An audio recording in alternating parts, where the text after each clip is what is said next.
hasta que no intentemos aglutinar alrededor de una visión crítica de lo que está pasando a mucha gente, va a ser muy difícil que podamos conseguir ninguna transformación que por primera vez en la historia tiene que tener el protagonismo de la gente. Y en segundo lugar, me voy a centrar en eso porque la intervención posterior, que va a ser la de Óscar García Jurado, pues se va a centrar más en poner las bases para esa economía nueva, para esa economía transformadora, para esa economía que esté al servicio de las necesidades de la gente y de una cultura, porque como decía antes el profesor Isidoro Moreno, la economía es una parte de la cultura y no al revés.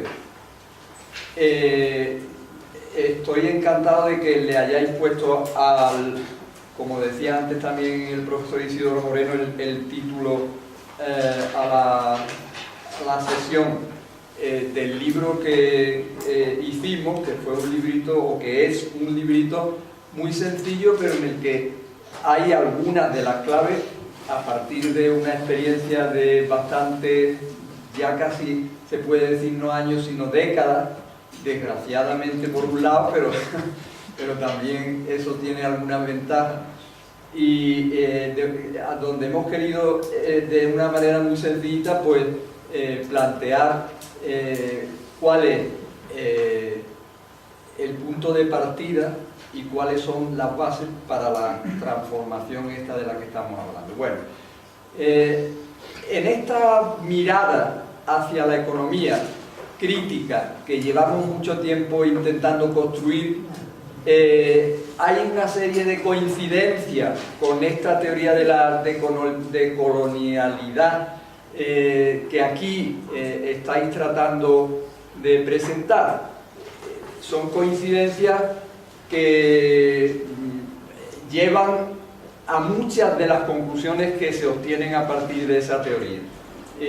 Yo voy a partir de una imagen, voy a utilizar solamente 2 o 3 transparencias, una imagen que puede chocar un poco, pero es que el imaginario geográfico es uno de esos lugares desde donde nos pensamos y a su vez pensamos a los demás. Uno de esos lugares donde expresamos cómo nos vemos y cómo vemos a los demás. Este mapa que aparece aquí es el que vemos siempre y puede parecer que es algo objetivo, algo neutral, algo natural. Si yo pusiera el mapa así, pues no sé qué pensaríais, pero lo que se podría pensar a partir de poner el mapa así es que este otro es evidentemente un mapa que expresa la arbitrariedad más absoluta de la visión dominante de la realidad. ¿Por qué tiene que estar el norte arriba y el sur abajo? No podría ser al revés. En segundo lugar, por supuesto, y asociándolo con esto, el mapa implica una jerarquización clarísima y también una jerarquización que tiene detrás unas relaciones de poder. De modo que la cartografía que aparecía como neutral y objetiva es una cartografía que impide, que oculta, que obstaculiza otras miradas, que oculta o silencia otras maneras de ver la realidad. Si utilizáramos o miráramos nombres geográficamente, pues también nos pasaría lo mismo. El término América podríamos decir que es también una expresión de los intereses europeos, de la mirada europea. Esta visión del mundo, ¿no?, que es la que está detrás, o la que tiene detrás la cultura industrial, en realidad significa un patrón de poder.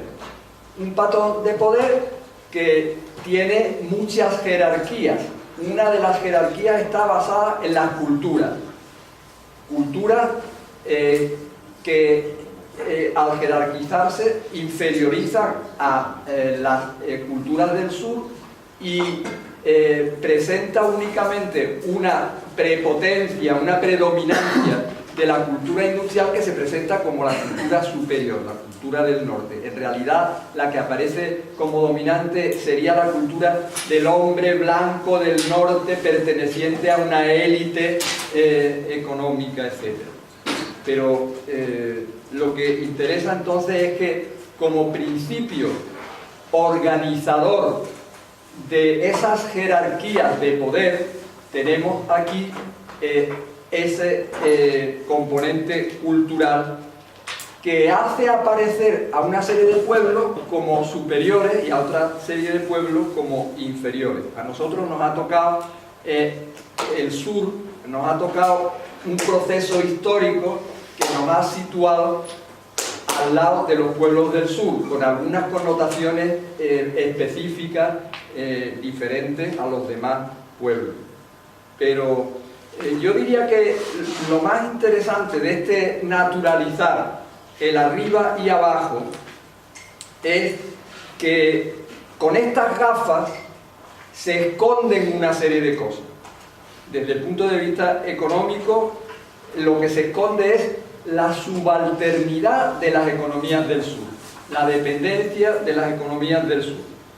Desde el principio de la conquista de América, primero de la conquista del sur de la península, de Andalucía, los pueblos del sur fueron dedicados a las tareas depreciadas y despreciadas por el sistema. Fueron pueblos que se dedicaron a exportar naturaleza.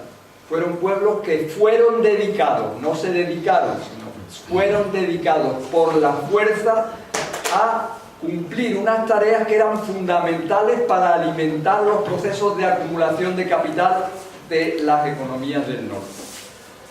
Y eso se hizo desde economías que se reservaron las actividades que tenían más capacidad para apropiarse de valores monetarios, las actividades que tenían más capacidad de poder sobre otras actividades, porque también podríamos jerarquizar a las actividades a partir de la jerarquización de las relaciones de poder.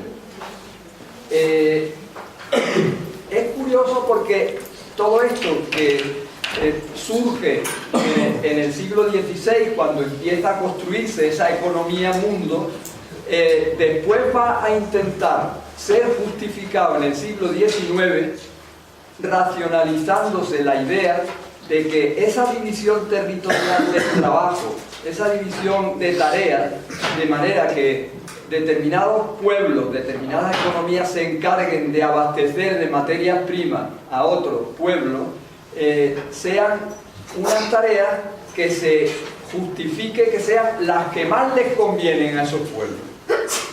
Y eso lo hace un economista, David Ricardo, con una teoría que se llama teoría de las ventajas comparativas, que todavía hoy rige y justifica y racionaliza el dominio del norte a través del comercio internacional. De manera que dice o demuestra, entre comillas, esa teoría que todas las partes que comercian salen beneficiadas, escondiendo, a partir de una serie de hipótesis que son falsas, escondiendo la dominación, escondiendo el deterioro, escondiendo la explotación de los pueblos del sur. Y eso, digo, a partir de hipótesis que son falsas, básicamente hay una hipótesis que no tiene nada que ver con la realidad, y es que la economía siempre supone que los precios reflejan los costes, cuando en ese intercambio que estamos diciendo, la especialización en exportar naturaleza tiene detrás unos costes sociales y ecológicos que no se traducen en términos monetarios, por eso no están recogidos en las cuentas. Por ejemplo, nosotros tenemos 1.500 hectáreas de olivar, perdón, 1.500.000 hectáreas de olivar, me faltaba un cero. Y ese 1.500.000 hectáreas de olivar tiene unas pérdidas de suelo como consecuencia de un cultivo intensivo que antes no existía. Eso lo podemos asociar con la globalización, que supone, digo, pérdidas medias de 80 toneladas por hectárea y año de suelo, que también lo estamos exportando. Estamos exportando a Andalucía en este sentido. Por supuesto que esa división del trabajo aquí dentro del Estado también viene impuesta, tampoco nosotros la hemos elegido, y también procede de una conquista. También nosotros fuimos conquistados y no reconquistados, y esa conquista castellana impuso unas formas económicas que tuvieron mucho que ver con las que después se exportaron a Latinoamérica.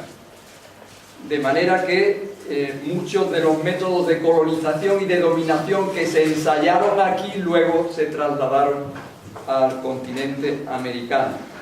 Pero lo que me interesa ahora subrayar es que a partir de ese reparto de la tierra que se hace enormemente desigual, que ya sabemos que fue así, pues en el siglo XIX, cuando se privatiza la tierra y se mercantiliza ese bien común, hay un proceso muy fuerte que intensifica todavía más la desposesión que había supuesto la reconquista, que es el proceso de la desposesión del pueblo andaluz de los bienes comunes.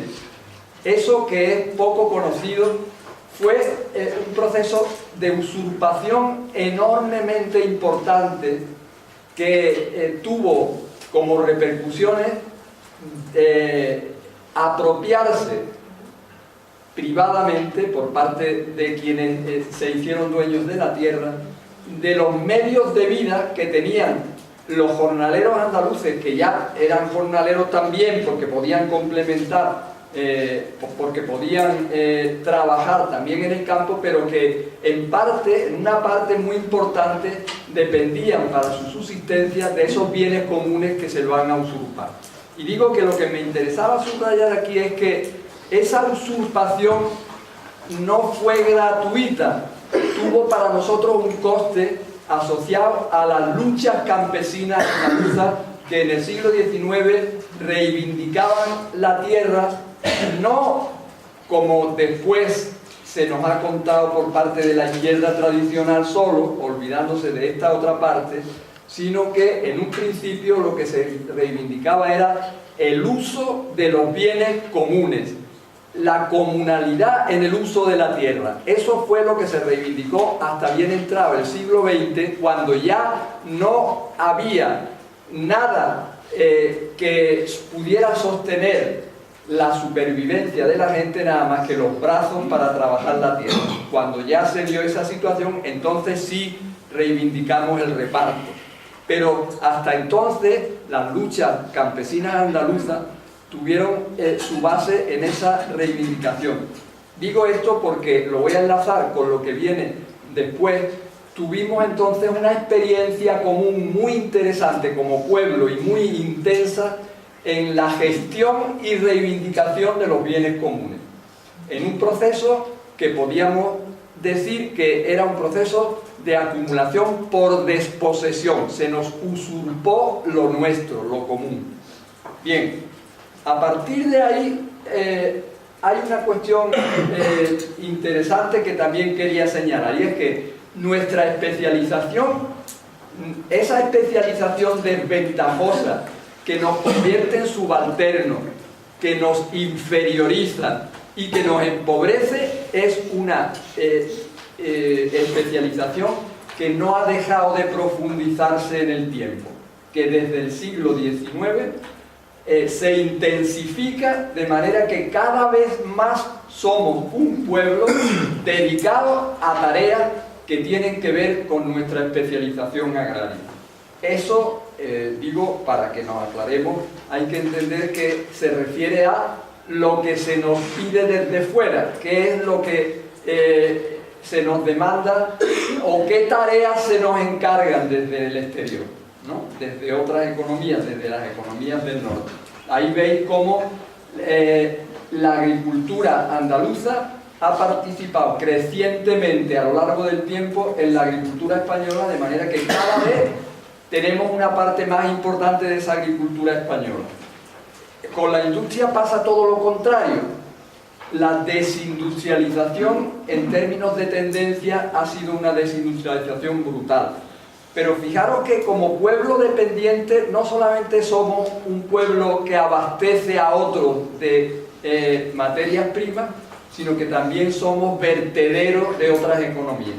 Y ese papel es un papel muy importante, es un papel que se puede ilustrar claramente con el ejemplo del polígono industrial de Huelva, donde tenemos un vertedero de fosfoyeso que es de tamaño de 1.200 hectáreas, aproximadamente como la mitad de lo que ocupa el término municipal de Huelva, y donde se llevan 40 años vertiendo fosfoyesos por parte de Fertiberia y productos radiactivos de la Acerinox, la fábrica del campo de Gibraltar, de manera que la toxicidad que hay ahí supera muy ampliamente la permitida legalmente.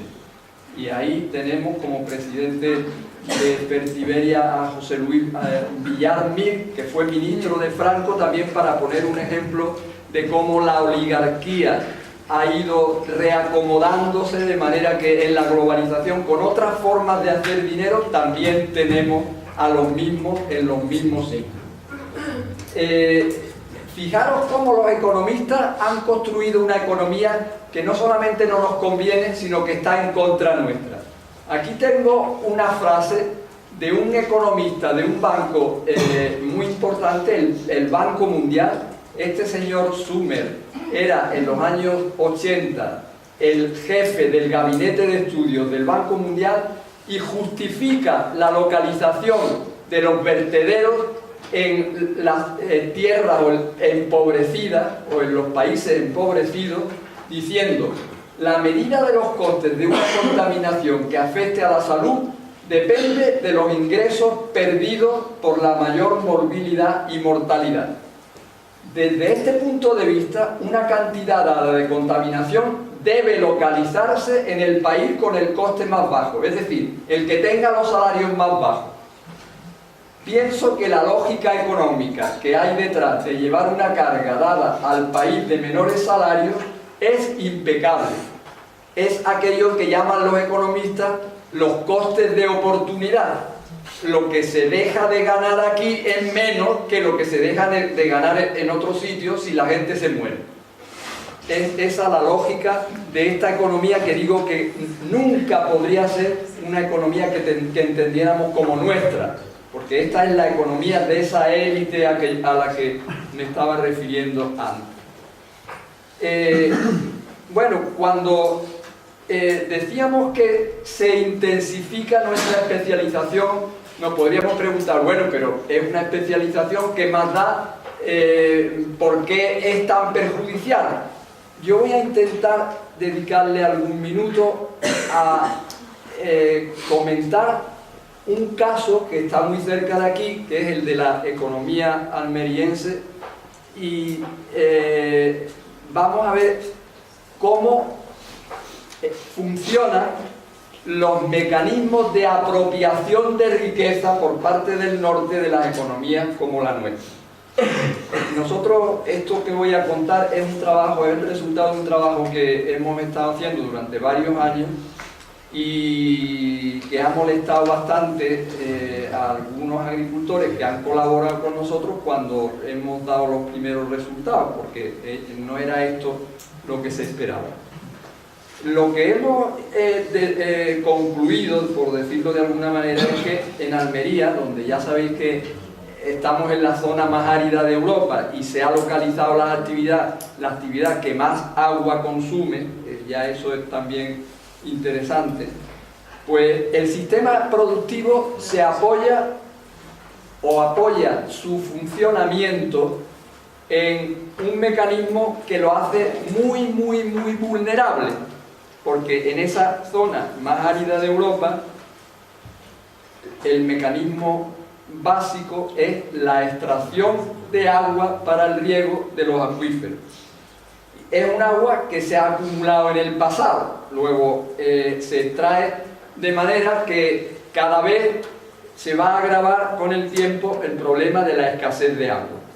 Todos los años se extrae aproximadamente un 35% más del agua de la que se repone, de manera que hay problemas ya que no son problemas solo de cantidad del agua, sino que también son problemas de calidad. Ese agua la compra el agricultor aproximadamente entre 15 y 20 céntimos el metro cúbico. Vale.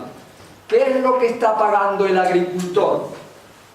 Para registrar el coste del agua, lo que está pagando el agricultor es lo que cuesta extraer el agua de los acuíferos, es decir, la bomba repartida entre los años que dura la bomba, más la electricidad que cuesta lo que gasta la bomba para extraer el agua. Solo se paga el coste de extracción, pero no estamos pagando, que ese podría ser otro criterio mucho más sostenible, que dicen ahora, el coste de reposición, que sería el coste de volver a reponer el agua en calidad y cantidad en la situación en que tenía antes de haberla extraído. Eso no lo estamos pagando, también se podría calcular incluso económicamente, pero eso no lo estamos pagando. Lo estamos pagando solo el coste de extracción. La naturaleza nos regala ese bien común y nosotros lo dedicamos a que Carrefour pueda comprar lo más barata posible la fruta y hortaliza que se cultiva en Almería. Lo interesante además es que lo mismo ocurre con el resto de los materiales que se utilizan en el proceso, porque la mayoría, el 99% de los materiales que se utilizan son materiales locales. He dicho agua, tierra, arena y estiércol. La tierra y la arena se utilizan en cantidades industriales, nunca mejor dicho, porque para que os hagáis una idea, para obtener 3 millones de toneladas de fruta y hortaliza, que es lo que se obtiene por campaña, se utilizan aproximadamente 3 millones de toneladas de tierra al año y 3 millones de toneladas de arena al año también. O sea, el doble de lo que se extrae en tierra y arena. Y en agua se gasta 250 veces eso. Es decir, la cantidad de materiales que se extraen desde lo local para poder poner en marcha este sistema productivo es 80 veces más en cantidad de lo que se ha producido. Bien, lo interesante aquí además, bueno, por un lado entonces estamos cada vez con una mayor intensidad utilizando lo local, es decir, haciendo funcionar el modelo a base de extraer materiales que van a deteriorar nuestra economía local. Pero esta extracción está oculta por la economía convencional. La economía oculta la extracción, ¿de qué manera? Pues de una manera muy sencillita. Como los valores monetarios son los que cuentan, pues resulta que el agua, la arena y la tierra no valen nada y por tanto no salen en las cuentas, no aparecen en las cuentas. Aquí voy a poner cuáles son los valores monetarios de los recursos locales.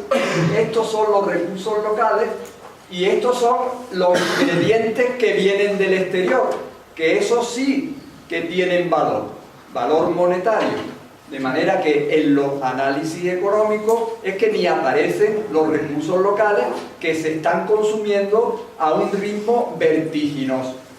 De modo que lo que tiene valor desde los criterios utilizados por la economía convencional son los ingredientes que vienen de fuera.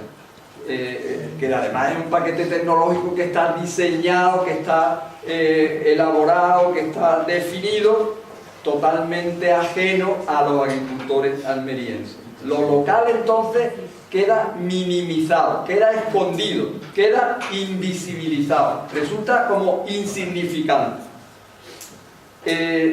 Esta distorsión, esto es una especie de asimetría, lo que hace es ignorar los procesos materiales que están detrás de los procesos económicos.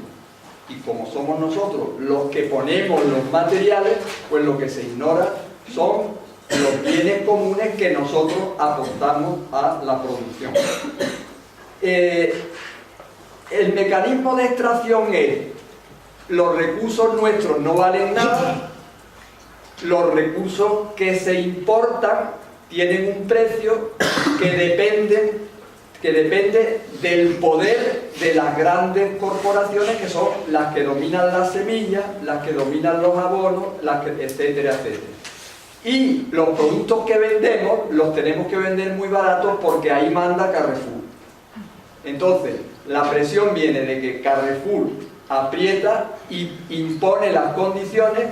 El agricultor aprieta sobre los precios de los recursos naturales y sobre los precios de la mano de obra, que es lo único que puede controlar el agricultor. Los precios de los productos que tiene que importar, eso no los controla y van aumentando cada vez más.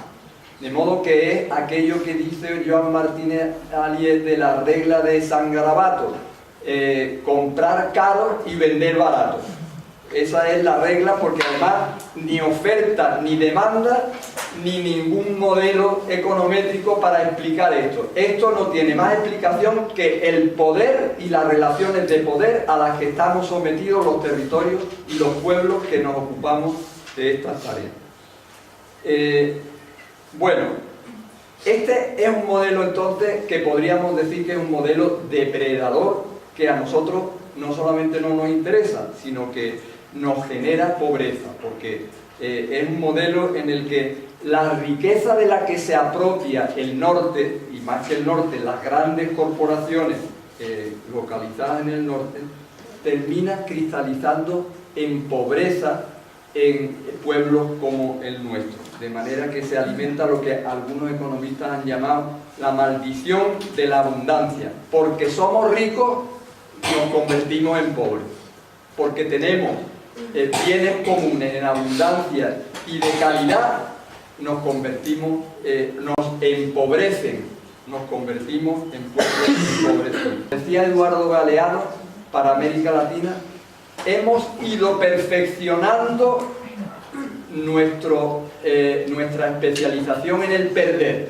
porque decía él, la división internacional del trabajo consiste en que unos pierden y unos aprenden a perder y otros aprenden a ganar o algo así. Entonces nosotros hemos ido especializando, intensificando nuestra especialización en el perder.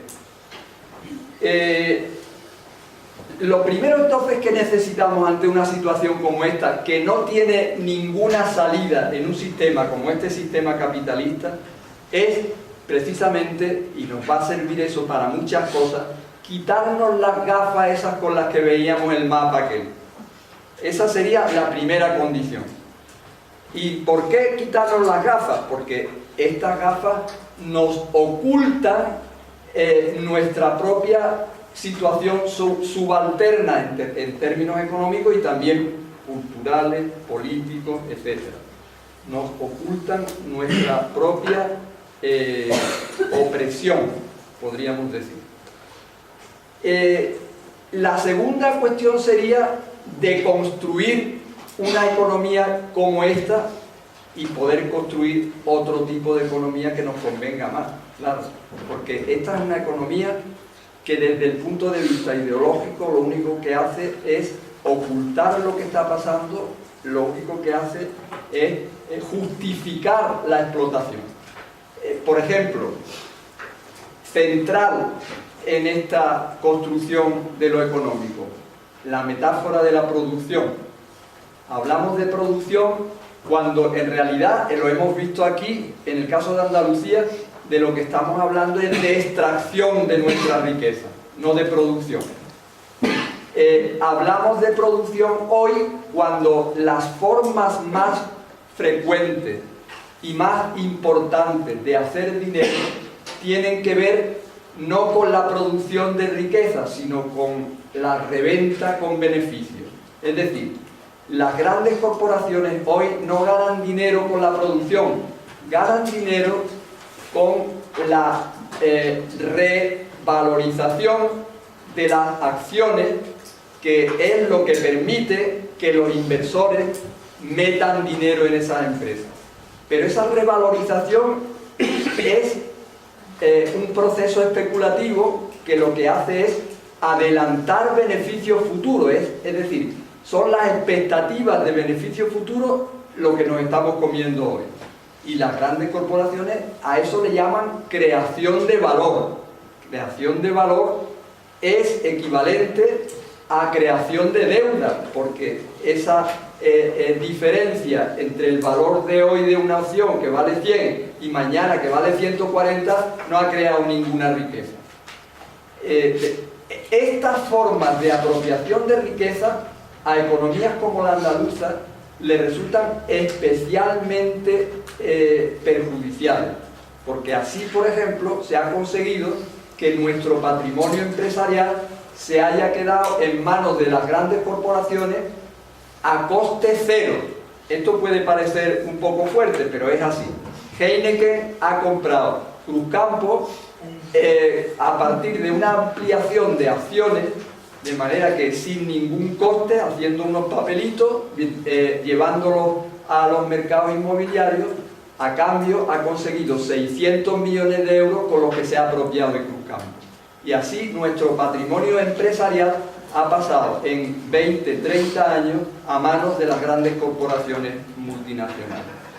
Este tipo de economía, como digo, no es la nuestra, pero tampoco es la nuestra una economía que está centrada en un concepto, que es el concepto de trabajo, y que hace un eje central de la vida de la gente en este concepto de trabajo asalariado, dependiente, que, haciendo alusión a lo que decía Isidoro Moreno antes, nuestra cultura siempre ha interpretado mucho más correctamente que lo que hacían las culturas del norte, donde el espíritu del capitalismo nos decía que el trabajo era una vía para la salvación, pero también nos lo decía la izquierda tradicional. Esto es interesante que no se nos olvide.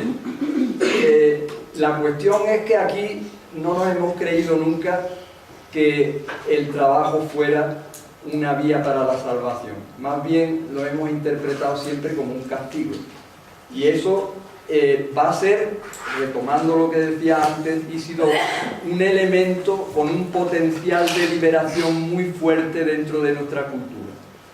El trabajo sí ha sido un elemento positivo para los andaluces, para los jornaleros andaluces, en el sentido de ser un elemento de cohesión, una manera de identificarse con nosotros frente al otro, etcétera, etcétera. En ese sentido, y ha generado unos valores, como los que decía antes Isidoro, de la unión, etcétera, muy interesantes.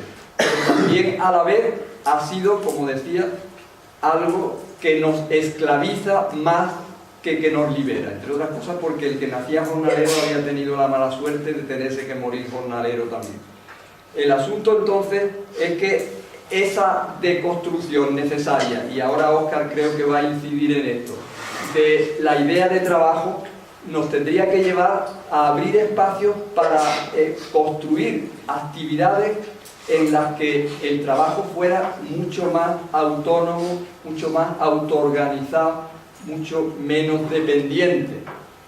Pero también en el ámbito, por ejemplo, de los cuidados tendríamos que construir otra economía, porque no podemos seguir con una economía que no solamente deja a un lado a la mitad de la población, sino que la machaca y que supone una explotación que le resulta fundamental al sistema.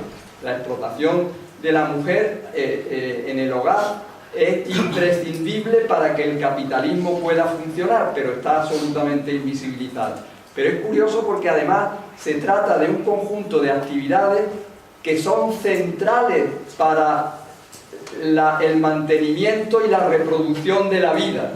Si yo hiciera aquí una lista de los cuidados físicos y emocionales, seguramente sacaríamos la conclusión de que son mucho más importantes esos cuidados para el mantenimiento y la reproducción de la vida que la elaboración de mercancías, o tiene unas connotaciones que la situarían en una jerarquía de valores por encima de la elaboración de mercancías.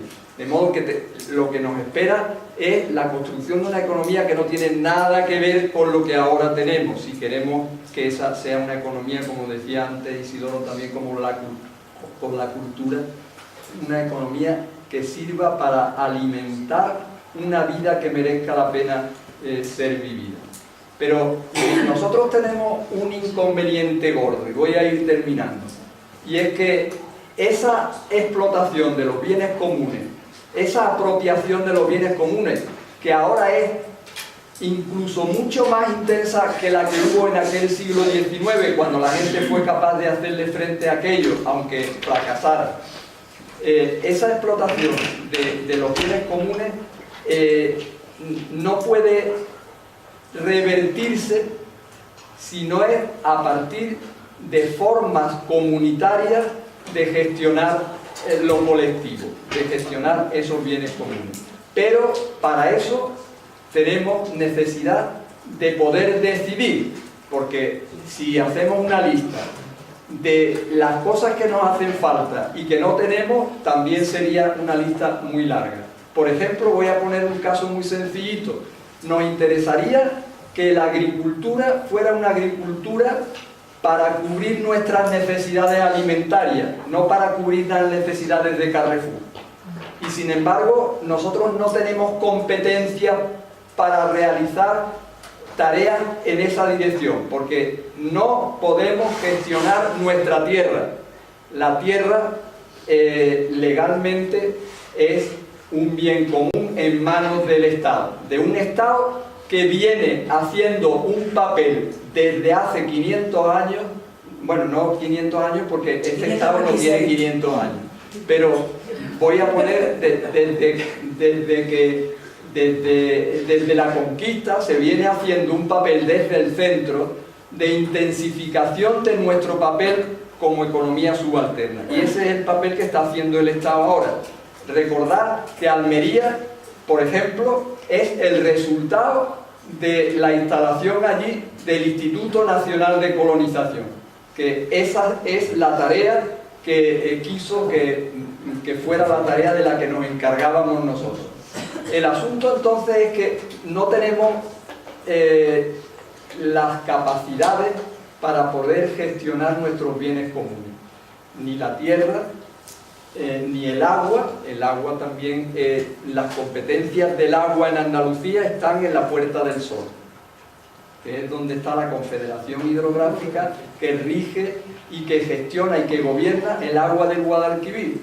Nosotros no tenemos competencia sobre nuestras infraestructuras, y así podíamos hacer una lista muy larga.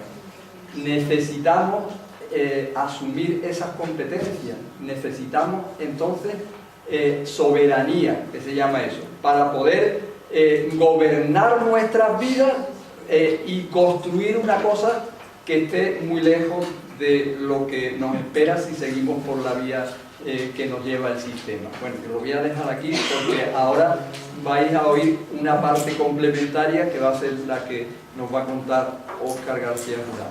Muchas gracias.